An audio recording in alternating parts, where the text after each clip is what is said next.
Folks, this is the Skullet podcast, and we are joined by an incredible comedian.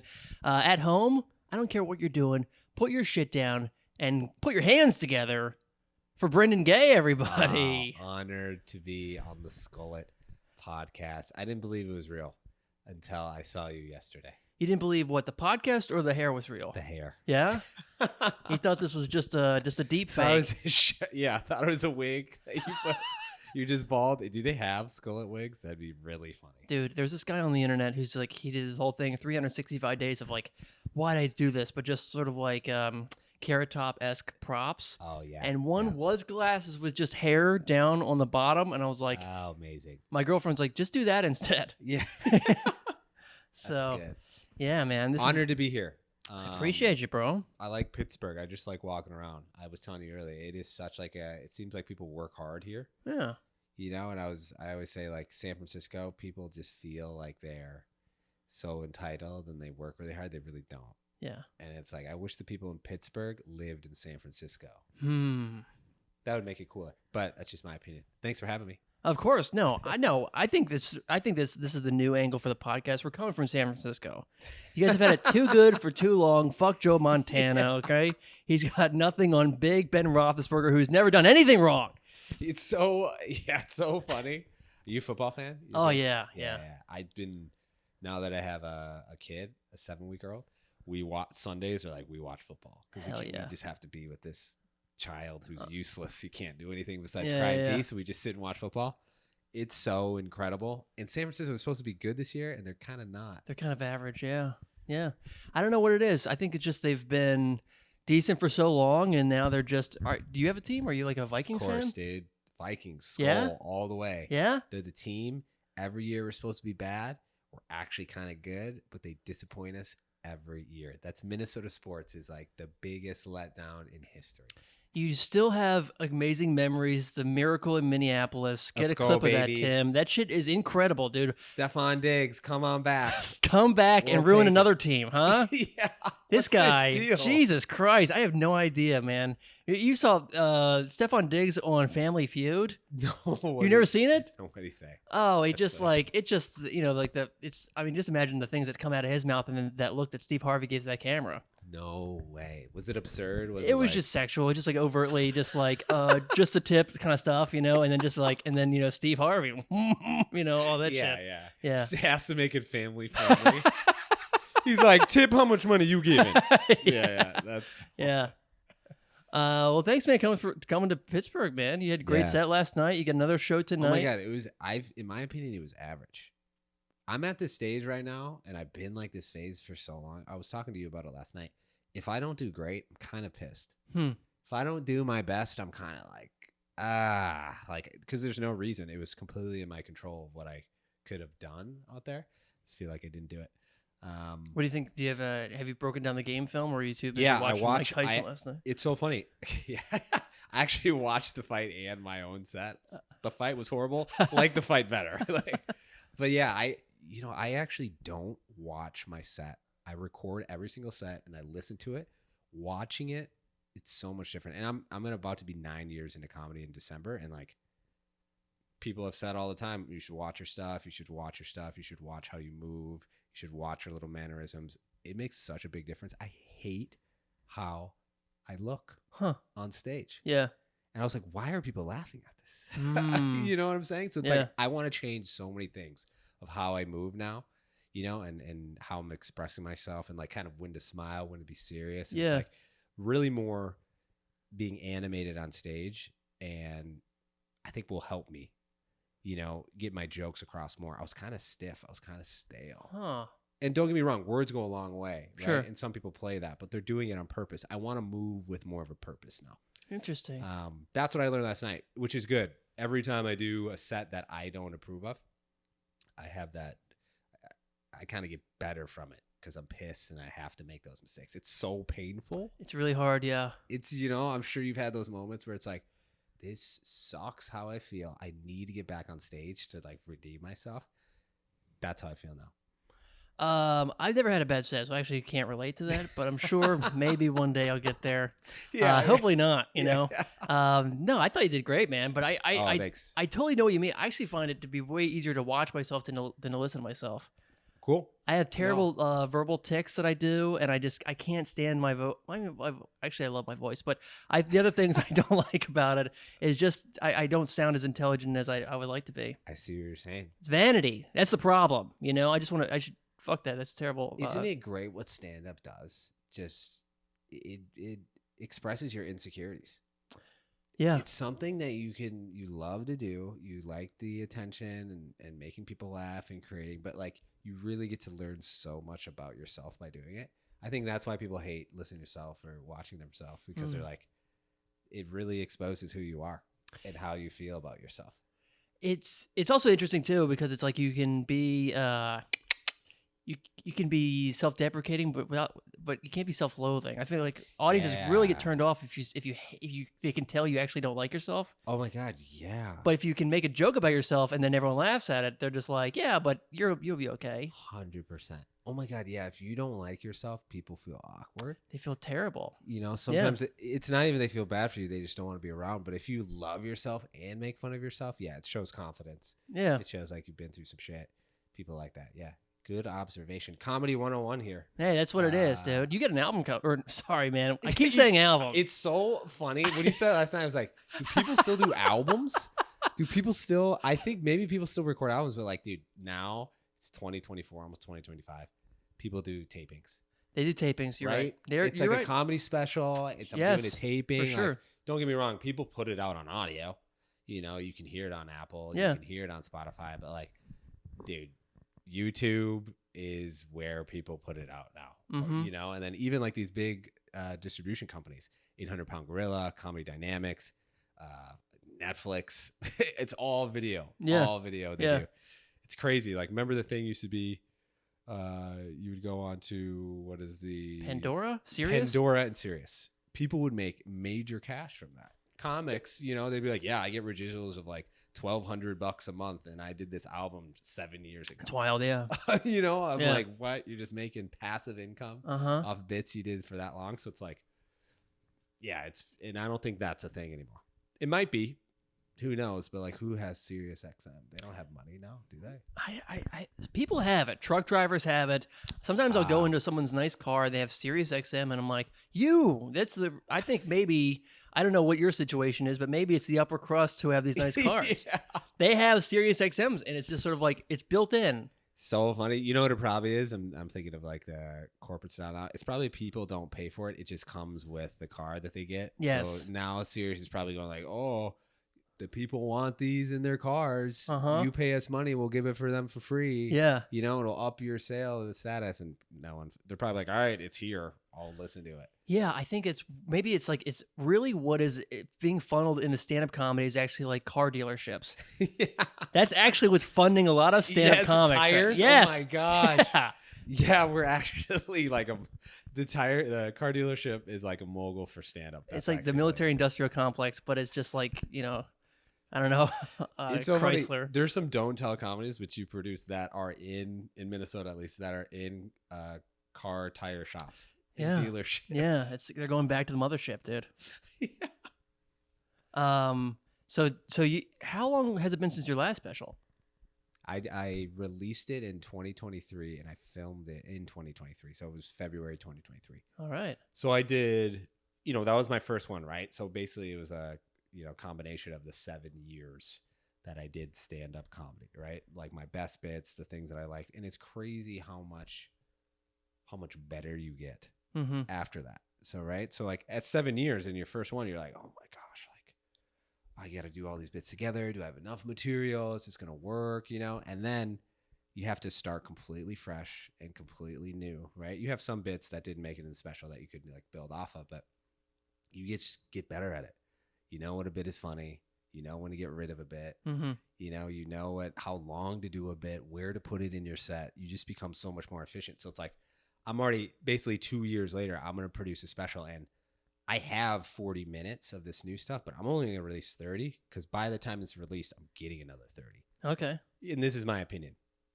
no one watches a special for an hour. No, I agree. Yeah, you're. No one, unless you're a super fan of someone. Uh-huh. You know, like maybe out of all the specials I watch a year, probably one or two I actually watch for an entire hour, because it's either I really like that person or I've heard amazing things about the special and I'm studying it. Right? Who does that if you're a regular person? You're True. watching a clip most likely. Yeah. Like anytime someone goes, "Oh, I really liked your special," I thought, "Oh, which clip did you see on Instagram?" Like, you know what I'm saying? So, yeah, 2 years, 30 minutes. I have a kid. I have a full 9-to-5 job.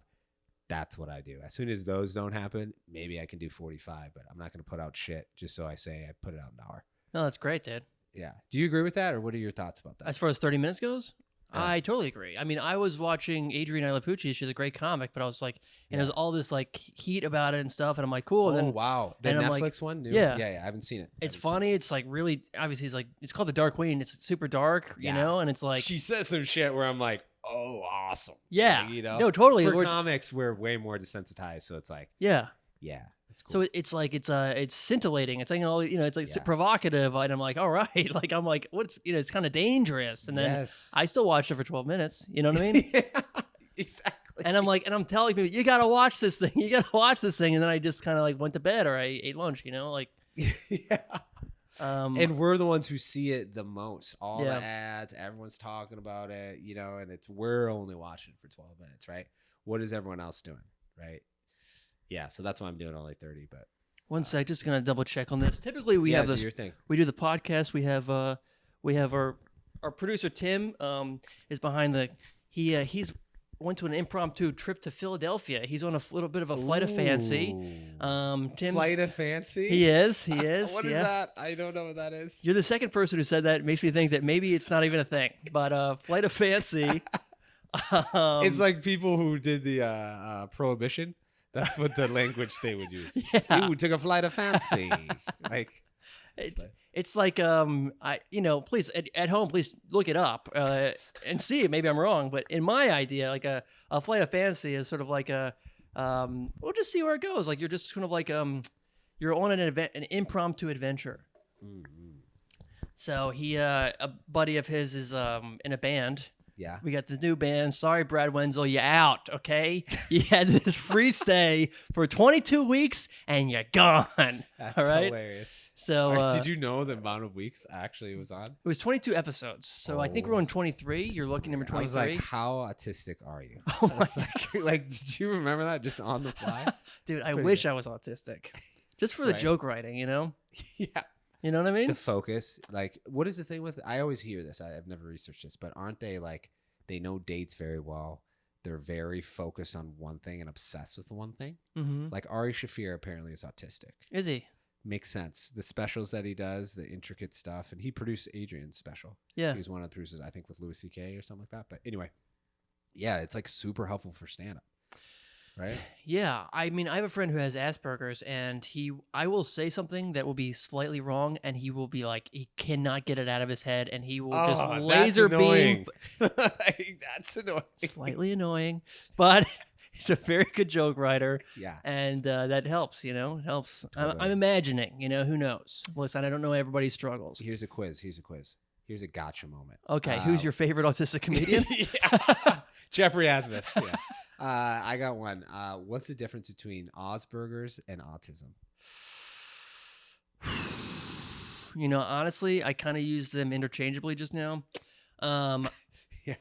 Me too. I think autism is Asperger's is in autism. So Okay. autism is a spectrum, and Asperger's is part of the spectrum. I love that. Yeah? So they should have like an LGBTQ community Oh my God. for the spectrum. Yeah. A Oh my O God. R How many can you think? S. You guys can guess what R and S are in that spectrum. They should totally have that. No joke. That will probably happen. This could be like a genius moment because people are always trying to be sensitized to people's mental illness. Yeah. They might have a lettering thing where it's like, you can't, we're part of this community. Don't make fun of this Wow. community. Whoa. Yeah.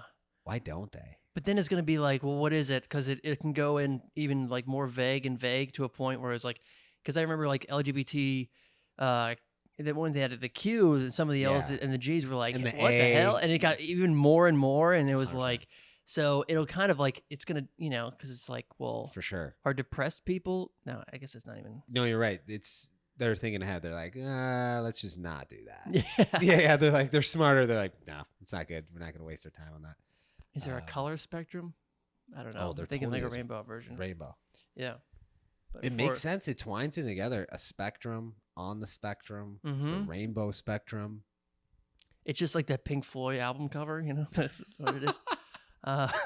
What is that one? Into the Darkness or something? Or something in the cloud? I'm trying to think. I'm pretty sure I did the most cliche thing. I did listen to that on mushrooms while watching a Wow. visualizer. That's tight. What's a visualizer?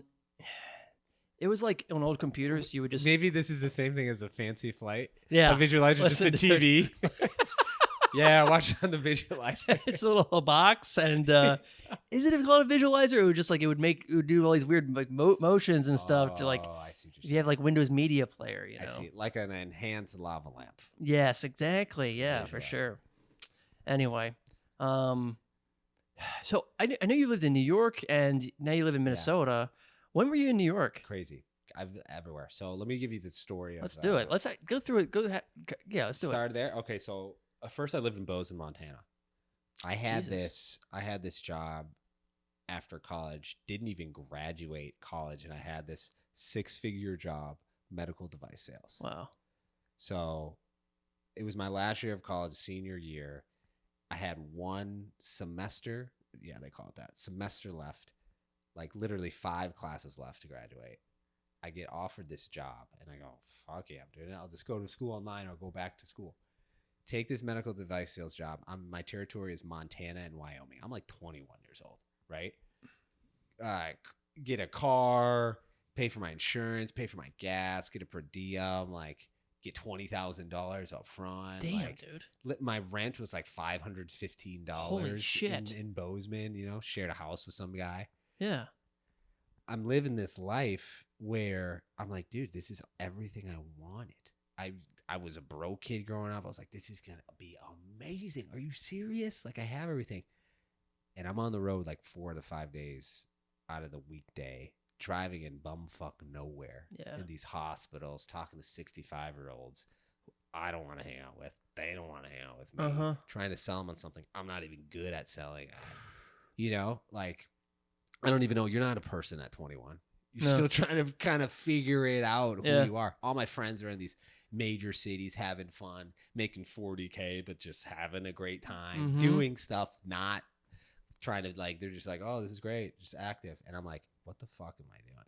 So I worked there for a year and I started thinking, what do I actually want to do with my life? Right? You hear all these podcasts like a Mark Maron, Pete Holmes, Bill Burr, Joe Rogan, where they're talking about people who are working these 9-to-5s and are so freaking depressed and they can't get out and what comedy does for them. I've always liked comedy. I was never like a huge fan of it, but I was like, oh, this is something where I can see myself like actually doing. I'm young. This is the time to do it. So I was like, I'm going to try an open mic, stand up. And I'm doing this all by myself. I'm not like talking to anyone about this, I write my set. I go in Bozeman. There's this one bar. It's just like Lafigers or some Irish bar, and they call it the Triangle Bar. I think it's like the Virgin Triangle or whatever. So I go up there. I show up, and I have my whole thing written out. I show up like 3 hours early. I'm drinking at the bar. Place is packed. They call my name. They're like, "Oh, okay, Brendan Gay," and I go up there, and the guy hands me a guitar.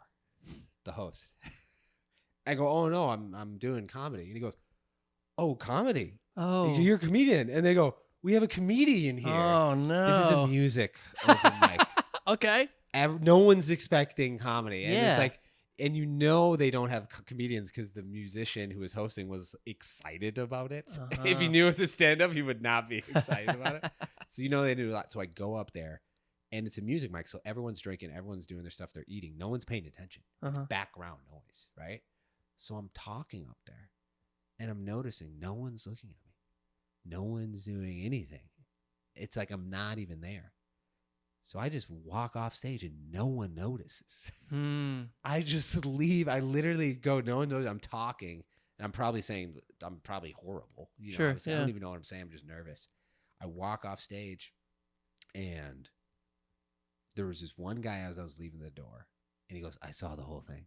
And then I have to walk like 40 minutes home and I'm just so mad at myself. I'm so disappointed. I go, I need to do this again. Like, this is not what people describe it as. Yeah. You know? So then next week I go and I do it and I actually get some laughs. And I was like, oh, this is... Hold on, same place? No, different place. Okay. I was like, this is awesome. Yeah. This is what it's supposed to be. Fast forward 3 weeks, I moved to Chicago. I get a new job like right away.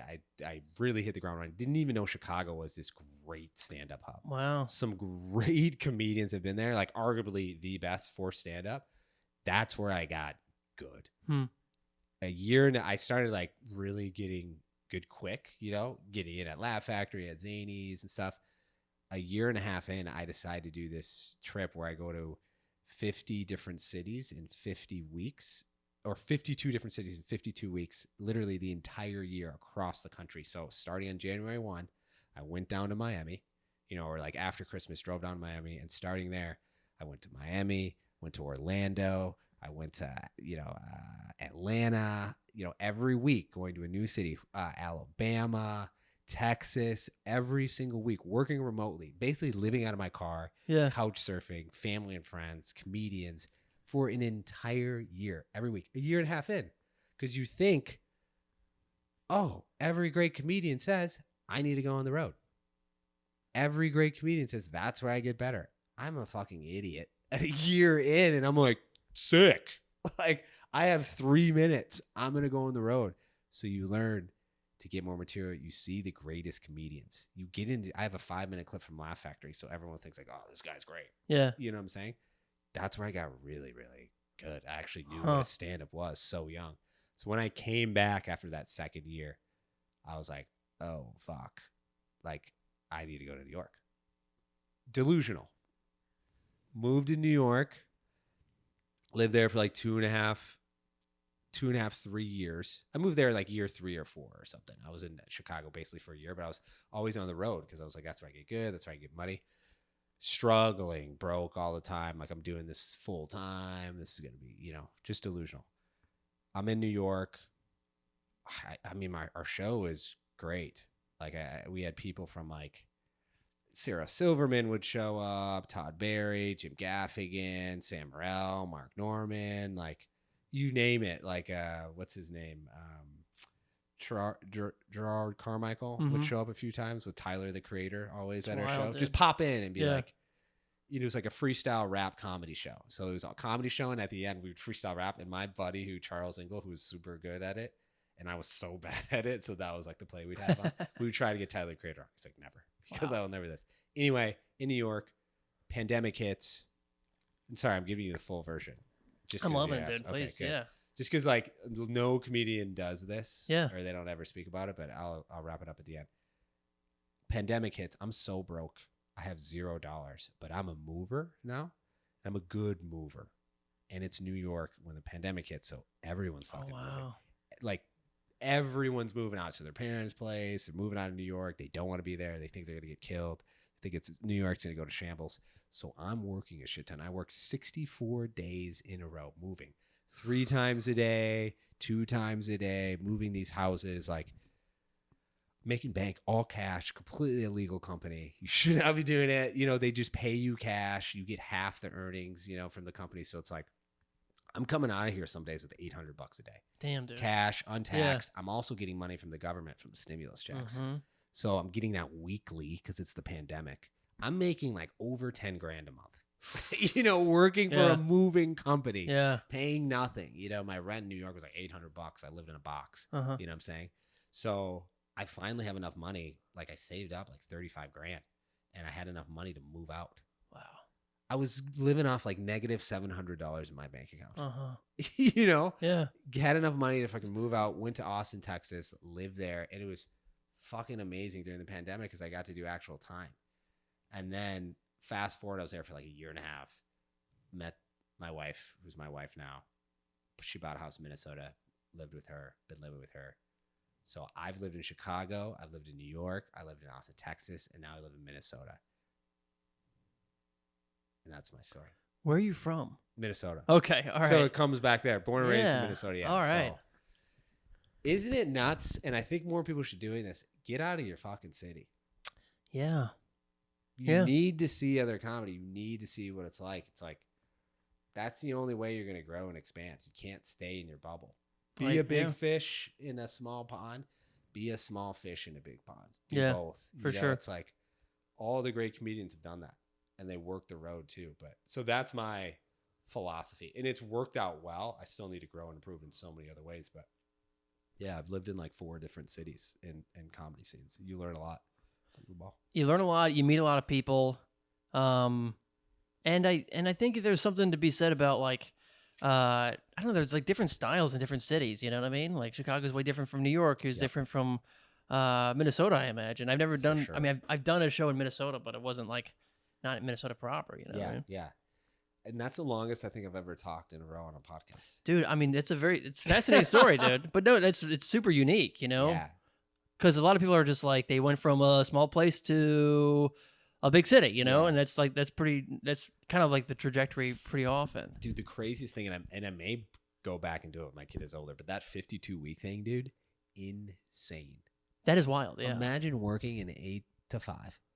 And at night, you're in a new fucking city. And every day you're doing comedy. Yeah. I remember I did 220 shows. I'm an out-of-town comic, so people just put you You're up. kind of insane. You're kind of like an insane person. Insane. It was an insane thing to do. And have no material.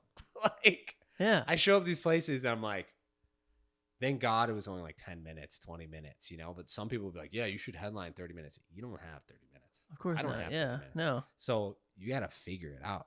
Bombing, you're sweating. You're like, holy shit, what is going on here? And sometimes it would go great. Most of the times it would not. Yeah. You know? And like, then you figure it out. That's how you improve. I'm telling you, you put yourselves in these situations where it becomes extremely challenging and you'd be surprised how well you do. It's just the hard point is getting there, is actually committing and doing it, right? Yeah. So like, that was the most insane thing I think I've ever done in my life. I mean, I'm kind of just because now you kind of seem like you just have like a nuclear family, like a very, you know, but I mean, what the trajectory that it took you to, because you're back in Minnesota now, 100%. but you just did a complete like strange loop around the country. I don't know, man. That's super. Yeah. Do you find it hard to relate to other comics at this point? I mean, do you have peers that you're like, yeah, we have a similar experience? Yeah. No, you're so right. So like, here's where it becomes unrelatable, right? So like, there's a bunch of people in Chicago where I made like really good friendships and bonds with, right? With stand-up, right? It's the people that you started with. It's the people that you did mics with. Yeah. You know, it's like, I'll be friends with those people forever, right? But here's the thing is like, I was in so many different cities at all the times. I really didn't have like a home club. Yeah. Or I didn't have a home where I can go back to and be like, oh, these are my guys. This is where I go up all the time. So I'm in year 8 and in year 8. So now I'm finally doing that in Minnesota. Could you imagine starting after like 7 years of stand-up comedy and then you're like, okay, now I have a home. Right. Now I have a regular club. Yeah. Now I have places I go to. Now I'm starting to like make friends within the scene again, you know, after year 7. So like, that's where it becomes unrelatable because like, if you stay in your city or you stay in your city for like 5 years and then go to New York and then come back, dude, you built that relationship with your hometown friends, comic friends for 5 years. Right.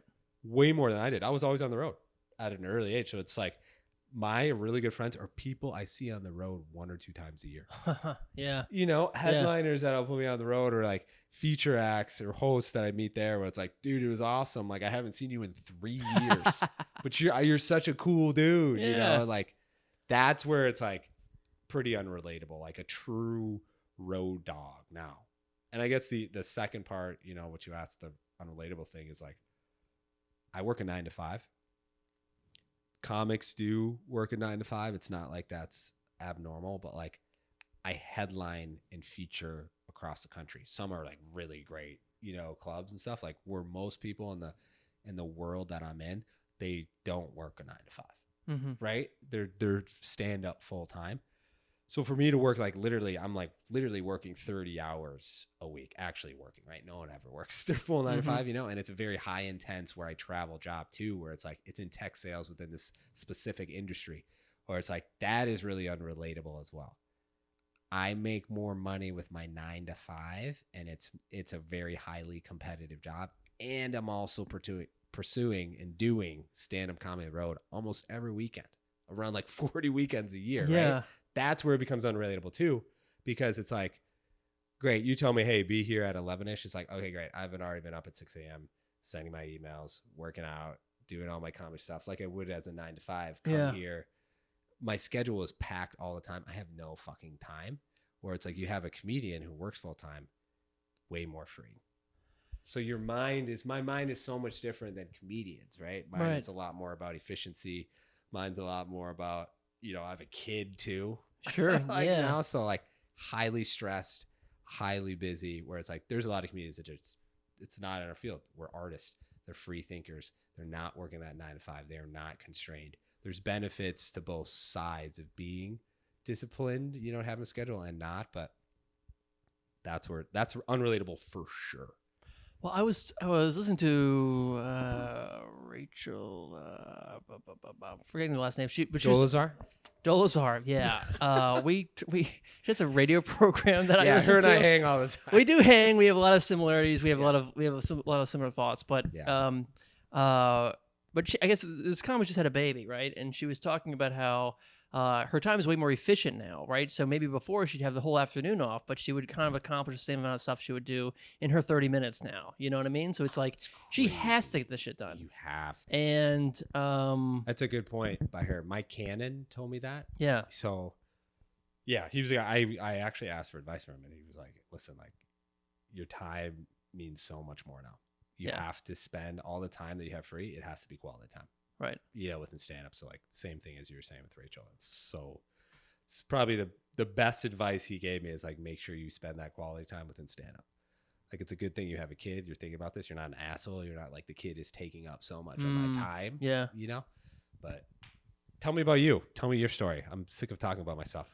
Well, I mean, our guests are all of our listeners. We have lots of listeners. They're probably sick of it, but I'll tell you, I went to film school, and I was living in New York. So I lived in New York for 13 years. Went to film school. Okay. And I was doing a lot of the road near the end of my stint. I was living in a doggy daycare center in New York, Whoa, I worked at Ruby and Jack's Doggy Shack? No, not that one. No. Okay, I worked there. I worked this place called Redacted. Sweet. So I was there. We might have to redact that, but I was working there for a long time. Wait, what? Can I tell you something? Why do you think Redacted is gonna sue you or get mad at you for saying that? I don't know. We used to. Dude, let me tell you this. Go ahead. Redacted. They're Redacted. not gonna do shit. Well, I used to live with my boss. That was the thing. So I lived with my boss. Were you fucking your boss? No. You're fine. Okay. Dude. But what is he gonna do? Sue you for a podcast because you said Redacted. that you used to live in? You're fine, bro. You're right. If anything, he'll like it. He'll be like, "Sick, I'm on a podcast." I guess you're right. Wow, I'm having a real moment right now. I mean, you are right. Yeah, I live with my boss. It was a weird situation. Yes. We used to walk. Now I'm gonna name. You're probably never gonna see this guy again. No, I'm hopefully never. Redacted. And fuck off, okay? Yeah. Seriously. Redacted. We used to walk, dude. I hope that was a fake name that you just said. No, that was totally real. His name is Redacted. He lived in Red Hook, and I think he lives in the Bronx now. Tim, you're gonna have to edit all this shit out. But yeah, no, I was doing that, and it was like super. Like I was walking Harvey Weinstein's dog, dude. Legitimately. What? Yeah, I walked Harvey Weinstein's dog during his investigation, bro. So I had this dog for like 2 months. Amazing. It was fucking crazy, dude. It was a completely absurd situation. Did you see him? I never met him. I just walked his dogs, and then I would be like, I was literally reading the New Yorker of the fucking, like, he was the front page of like the New York Times and stuff. I'm reading about him, and his dog is like literally like his head is on my lap. It was a completely absurd situation, man. It was like, this is wild, So I remember we finally gave the dog back because like we couldn't get in contact with them. The dog needed medication. It was 2 dogs. Wait a second. Whoa. First of all, amazing. Second of all, you couldn't get in contact with him, so you had the dog at your house? Yeah. Oh Yeah. my gosh. Yeah. So it was just like, he's getting he's police, the reporters constantly. Plus this guy was a complete prick. Like he would always be like not pay and stuff. He was just a total monster. But I just What? This he has like hundreds of millions of dollars. Absolutely. But that's what he would do, bro. He was he loved power. He loved fucking with people. He would always do that shit of like, yeah, you want to get paid. Same thing like what Trump would do, like not pay the people that, you know what I mean? So just like, that's like the power trip, man. My God. All that shit, all that other stuff, like, I'm psychoanalyzing, but it's like, all just like, it's all part of it. It's all the same thing. Oh my God. Yeah. Dude, that is incredible. So like, did he invite you in his home, like a casting couch, or like did he do any of that stuff? The dog. You want to get paid? Yeah, belly rub, bro. Yeah. Yeah. The dog was like the same way. He would shit in the hallway and be like, pick it up and you'll get paid. You're going to do it. There's only one moment of the dog really being an asshole to me. It was like, so I used to pick up dogs in Manhattan and bring them back to Brooklyn like Tuesdays and Thursdays. That was bring him on the train? No, I drove. Okay. And car too. Yeah, that sucks sometimes. Yeah. So it was, I remember once and the thing is, time was really limited. I had dogs at the house and then I had to go out, right? So I had to get on the road in time, right? So I had to get the dogs around the block. But bro, and I had my breakfast, right? I had a bagel and the dog, and I had no time. Grabbed the bagel and just ran inside and just dug it in the hole and fucking buried my breakfast. And for 3.5 hours in Manhattan traffic, I'm starving and I'm just like, fucking Weinstein! So. Dude, it's so crazy taking care of his dog. Yeah, man. While this is happening too. Yeah. How cool is this place? Do you ever go in? I never went in his. I mean, I was outside of his place, so it always, when the very rich, they would always have like their handlers come out and stuff. I only met. It would never be Margot Robbie coming out of the door like, oh, I got the part. Here's the dog. Yeah. And then he goes, good luck. They're like, you coming in there? They're like, what are you rolling for? That's so funny. I always just have like a little script in the doggy bag, just give it to Mr. Weinstein, please. With some nude photos or whatever. You know what? Okay. And this is not a popular opinion, but like, how many fucking people probably went after Weinstein to be like, hey, look at this. Hey, do this. Hey, can you do this? I bet that gets so fucking annoying. Totally. On his part, right? Yeah. So you gotta, and he do goes, something to take the edge off. Exactly. So he's like, all right, well, who could suck my dick? Gets his role. He's like, I'm sick of 100 people a day. I go, someone could suck my dick. Someone's got to do it. And then I'll give it to you. Uh-huh. It's like, I can't read all these every day. He was just trying to be more efficient, honestly. Yeah. Yeah. It's like how sometimes, like a screenplay would be like poorly structured, not poorly structured, but formatted, Okay. Yeah. And it's like, okay, but if you do all the things right and there's the blowjob too, it's like, okay, like I know this person's actually a professional.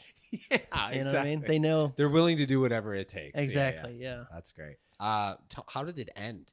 How did the transaction end? Like giving the dog away or the handler? Well, it was just this weird thing of like, I had to there are people that still work for him, right? So that's the thing. So it's like he's still alive, kind of, and he's not in jail, right? He's in jail. Yeah, he's in jail. I thought he got released. No, he got one of his cases got thrown out. So that's okay. But he's still out there, and it's just like he's, his penis was shown on the internet, and it's all. So he's in jail still. Mm-hmm. Cosby's out. But Weinstein's in. Yeah. Man, what's Cosby's dog like? Oh God, just always sleepy. Yeah. Like, where am I? Dude, wow. Okay, so sorry to interrupt you, but how did it end, or what did you? I just had to give it. Eventually, like we got in contact with either him, one of the people that works for him, or whatever, and we did have to like hand over like the dog. We had to give, So it was just this moment of, like I was working for a guy, a dog walking company. Like we're all just kind of like underlings of underlings, right? So I felt like the most telling thing was like giving it to that guy.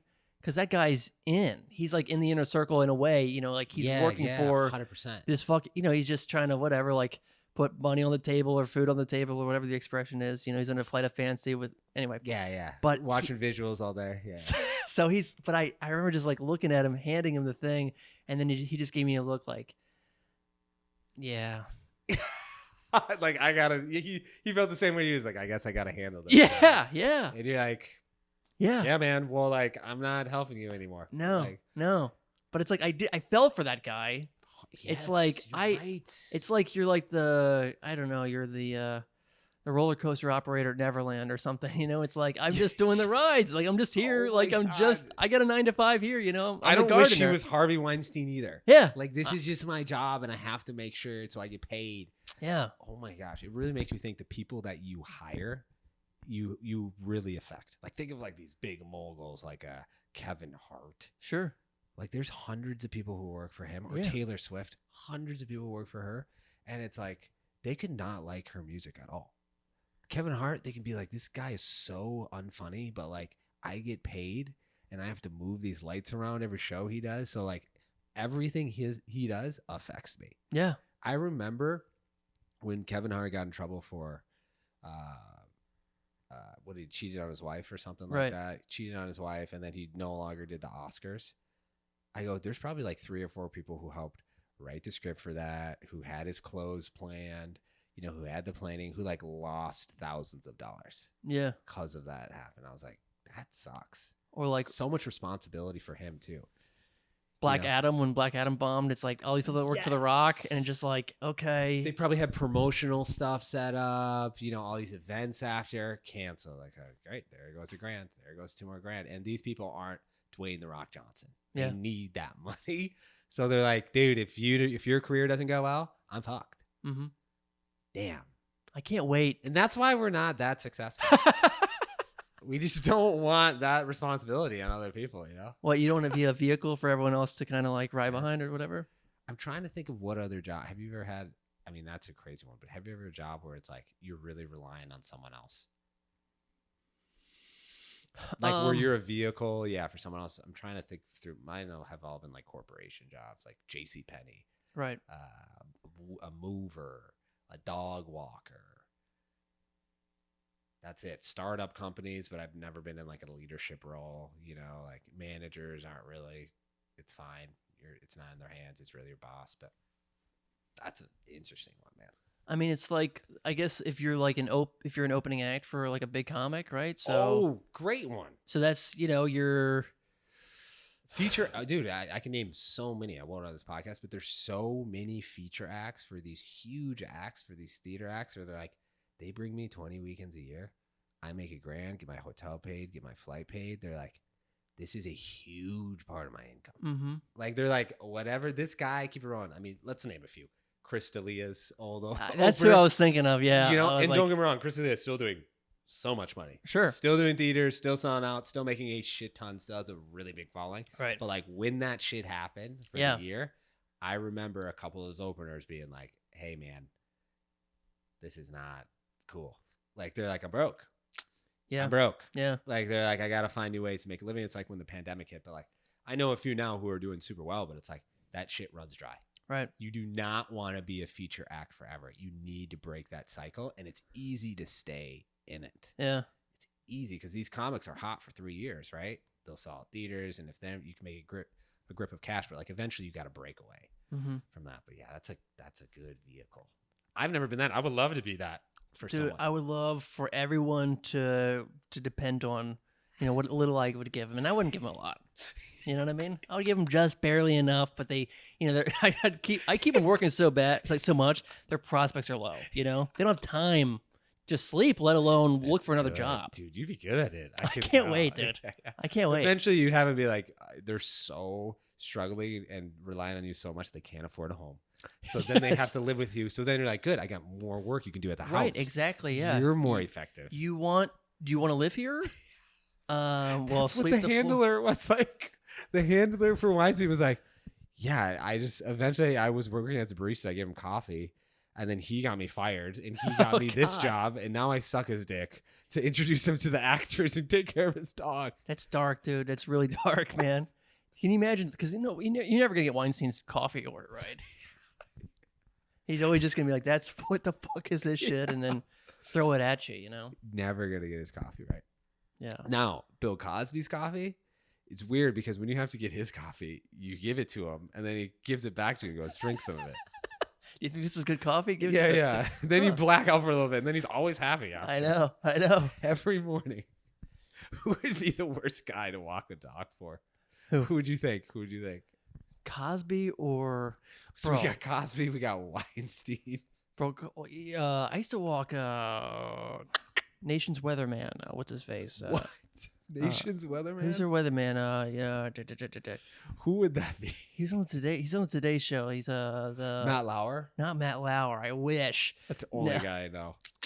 Fuck. He pooped got in himself, trouble. He pooped himself in the fucking White House.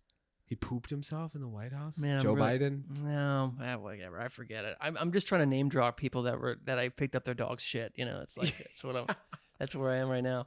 But no, Matt Lauer also got in trouble. I do recall this. Yeah, that was what a wild time 2001 was. Let me tell you 2021. 2001 was crazy too, 9/11. Yeah. But let me tell you Matt Lauer story. So I was at the airport. I forgot what I was doing. Maybe it was comedy, maybe it wasn't. But I was at the airport. I used the urinal and there was a phone on top of the urinal. What? And dude, I'm not even kidding. I was like, oh, should I take this phone? I was literally thinking, Oh, it was a cell phone. this was a cell phone. I was like, should I take this phone or should I just leave it here? I don't know what to do. I go like, oh, whatever. I'll put it at the information desk. I grab the phone. I'm walking out, and I was like, I have to do this fucking job. I don't want to take it to someone and be like, figure this out. But whatever. Then I see this guy like zooming in to the bathroom, like so quick. Like, and he's wearing a suit and everything, zooming in. And I look at the little screen thing. It's just a guy with his family and whatever. And I go, oh, this must be him. This must be his phone. Yeah. He's clearly missing it. As I'm going in there, Matt Lauer comes back out. And I go, is this your phone? And I didn't know it was Matt Lauer at the time, but I was like, oh, I know you're famous. I know I've seen you before.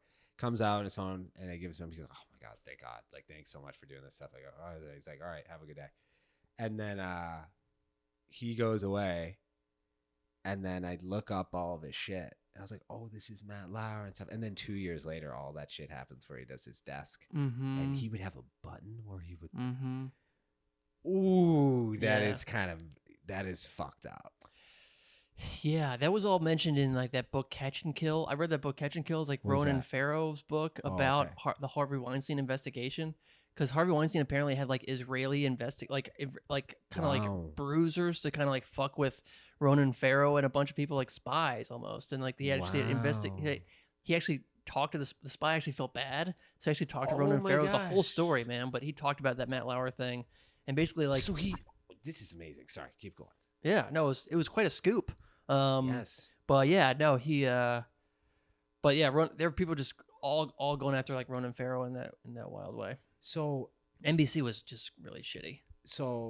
and excuse me for my ignorance. So this guy, Ronan Farrow, who is he? He just wrote a book? Allegedly, he is old Blue Eyes' son, but he's actually Woody Allen? Allen's son, Oh my God, what a and Mia crazy- Farrow. So Woody Allen and Mia Farrow made this guy who is his name is Ronan Farrow, who is like a goddamn genius, actually. Like he was like top of his class and all this stuff, like hyper genius, right? Yeah. But he's also like really handsome too. So that's why everyone Yeah. thinks that she had an affair with why can't I think of his name? But fucking I Did It My Way, old crooner, old Did it blue eyes. my way. Oh, this nootropics are not working, folks. Is this podcast sponsored? No, but Tim, he's been giving me nootropics. He thinks it helps me with my podcast host energy. Fuck That's off, Tim. All right. But no, basically, yeah, he became this journalist, and Amazing. he broke the story, the Harvey Weinstein story. Yeah, Yeah, this guy is fucking incredible. incredible, dude. So let me ask this because I'm curious. I don't know this. So this guy wrote about Harvey Weinstein, and Harvey Weinstein, before the book was out, had people from Israeli spy on him because he probably heard about it, what's going Yes. on. And then the spies, obviously taking a liking of this guy, felt bad for him. Yes. And we're like, did they tell him what was going on? hmm Oh my God. Frank Sinatra, by the way, that's old blue eyes. So I was thinking of, Wow. but Incredible. Those guys are just the handlers too. They're like your dog walker. They're like, they gave us a bunch of money. We're in this situation. We're working for this guy. Now I have to spy on this guy I really don't like. And then I'm just like, hey, we kind of already got paid. exactly, Whatever. Like they just I'll thought he spy. was a piece of shit. That's what. Just making sure we're so good. Yeah. But yeah, no, exactly. So it was Incredible. Have you talked about that before on this What? podcast? what's that? That story that you read. The Catch and Kill? Yeah. No, I haven't. Oh my God. Dude, it's incredible. It's also like super pulpy. So like part of me was like, what the fuck? Like it just seems like it's But because Ronan Farrow is kind of like he's like a little bit like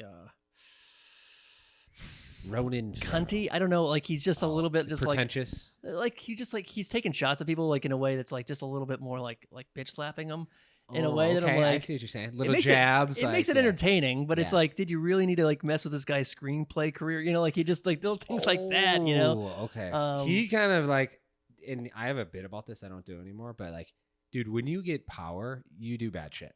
I think it's a human innate thing where it's like when you get power, you change as a person. Most likely, you're not going to be the person in the movies that we see that's like the protagonist, the guy who saves, the guy who does the moral thing. Dude, I'm telling you this, like we joked about, if we had serious power and had able to manipulate things, I'm not saying for the worst, but like we're going to fuck up and do bad shit. Sure. Yeah. I truly believe that. And it's like, if we were in Harvey Weinstein's position, it is so easy in hindsight to be like, oh, that was so bad, or to look afar, but like, what do you think? All the insecurities we have, all the flaws that we have, what do you think we would do with power? I mean, we wouldn't make Shakespeare in Love, that's for sure.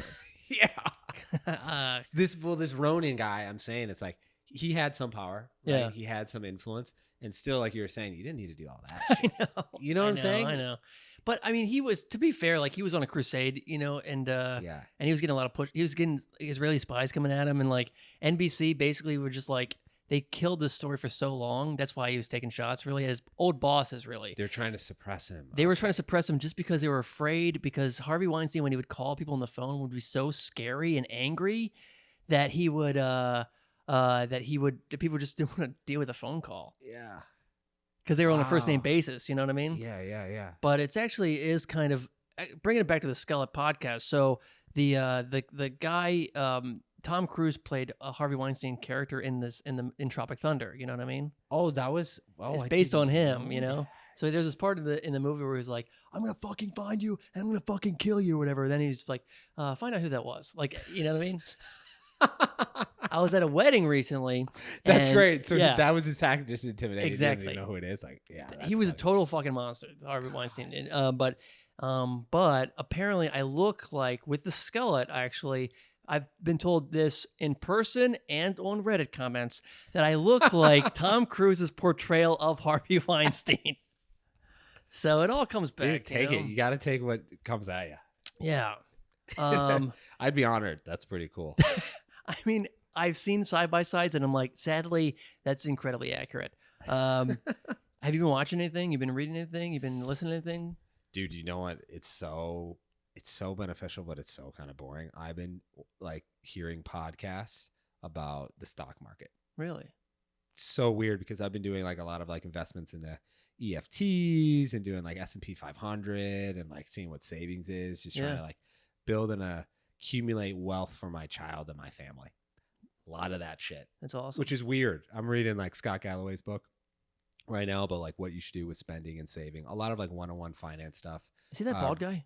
What's up? Scott Galloway is a bald guy? You look like Scott Galloway. If you didn't have the skullet, you would look like Scott Galloway. Yeah, I like that guy. You and Harvey Weinstein, yeah. Tom Cruise's portrayal of him, yeah.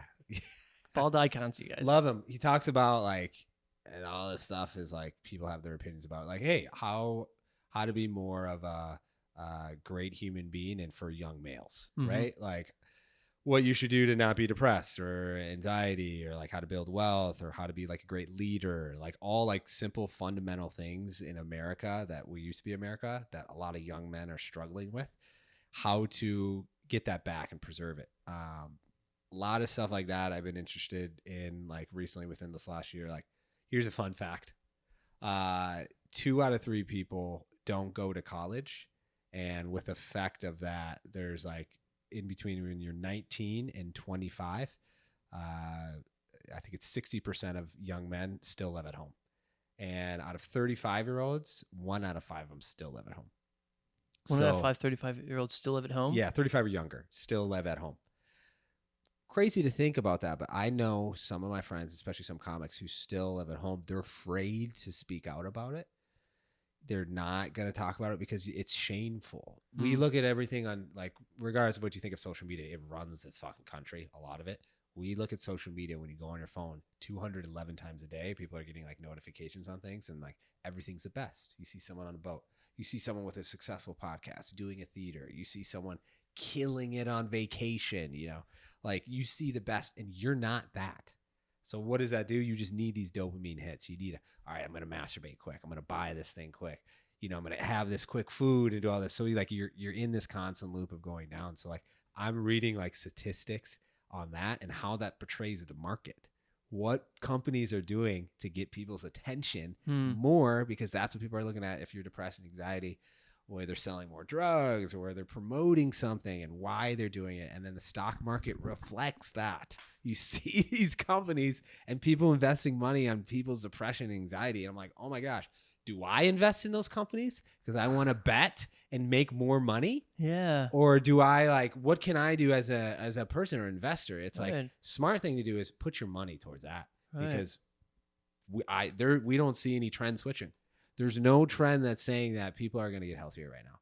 The only trend is like people speculate that RFK is in here and he's going to change, like he did with the environmental stuff. He's going to change the health industry, to make it less corrupt and work with the FDA as far as cutting down all the bad shit that's happening, right? That's a speculation, but nothing monetary has changed from that. So like, I've been reading a lot about that stuff. It's like, hey, do I want to contribute bad shit to this society so I make my own profit from it? Or do I not and try to make money a different way? What are you thinking?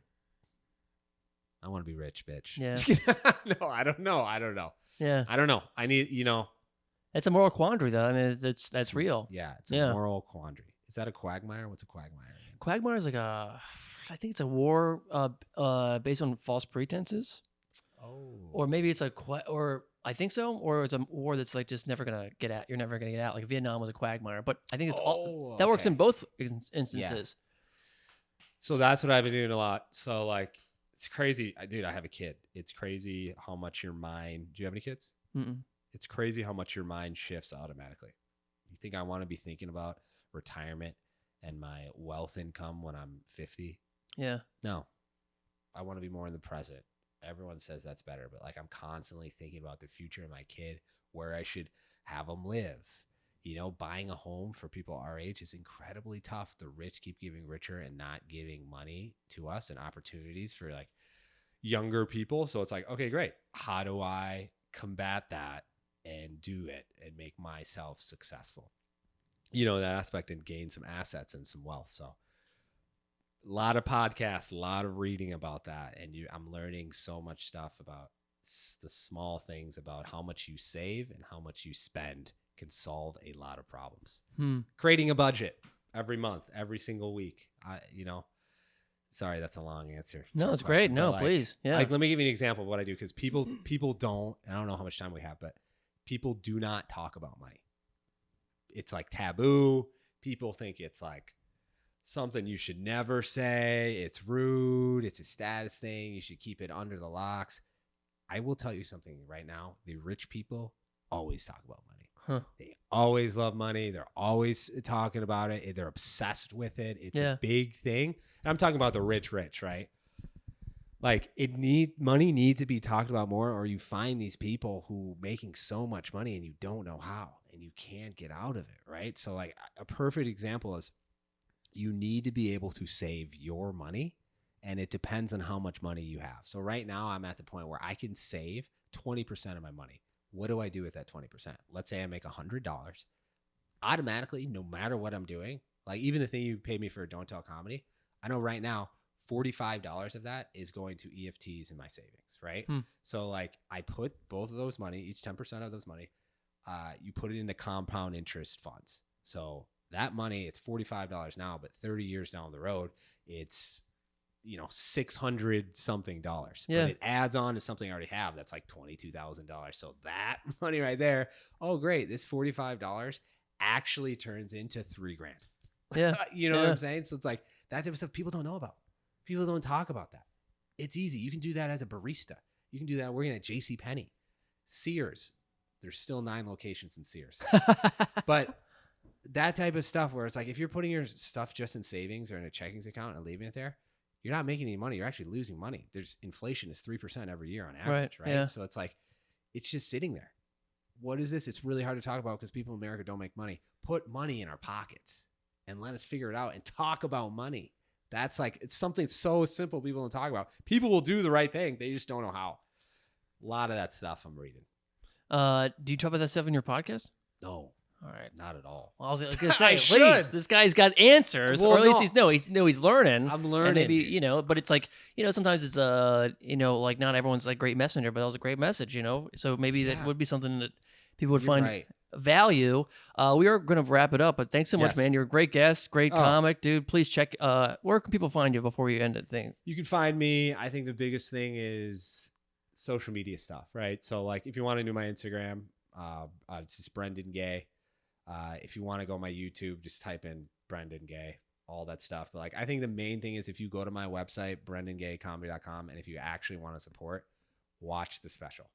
I'm a stand-up comic. I don't do sketch. I don't do any other. I do podcasts with other comedians, other people. I think it's interesting. But like, I think the main important thing, if you want to support, watch my watch my special, and then on that email form where you have your email in the city you live in, I will let you know when I'm in your city. See me live. That's it. See me fucking live. That's all I care about. All I care about is stand up. Anything else is just fucking bullshit. Listen to this podcast. All right, bye. One last thing. We do have one last thing. You great guest. Please, like Brendan said, check him out. On check us out a special, and there's a new one coming out. You know it. It'll come out in February or March, but I'm taping it in December in Minnesota. So sorry, go ahead. No, that's it. So last thing we'll say, this is the Skullet podcast. I started this haircut, started growing out my hair. It was sort of like a joke in the beginning. I saw this movie called Love Lies Bleeding where Ed Harris had a skullet, and I'm like, I'm going to do that. And like I said, it started out as a joke, but the more I grow out my hair, I see it more like an act of rebellion. Ooh. So I'm curious if there's anything in your life. Like, basically, we ask, what is your skullet? What was something that maybe your friends, family, loved ones were like, Brendan, don't do this thing. But you're like, you know what? I got to. That's a good question. I mean, the easy one that I first thought of was stand-up comedy, right? Yeah. Everyone in this and you probably get that answer a lot. Sometimes, imagine. but sometimes. yeah. Stand-up comedy, the easy one is like, hey, like this is your passion. You're not going to be good at it. You're not even a funny guy. You're not going to make money from it. No one ever does it. There's so many reasons why not to do it. My rebellion is I want to do something I like and still be great at it. I want to do something where it's challenging and it's hard, and I do it when everyone says, no. Everyone will say to your face, it's good. I'm so glad you do it. You're funny. You're good. But like deep down inside, like, I would never fucking do that. He shouldn't do that. I know that because other people talk about other comics who do it. And they only fuck with you once you actually, quote unquote, make it, right? So my rebellion is do that shit anyway. Do what you want anyway, even though everyone else is saying no. Fuck yeah. Well, Brendan, man, thanks so much, dude. Dude, We appreciate you. Nice to hang. Yeah, absolutely. Thanks for having me over. Remember, folks, please rate, review, subscribe. Seriously, helps us out a lot. And as we always say, not all growth is good, but just keep it in the back of your head. Yeah. That was really good. Oh, yeah.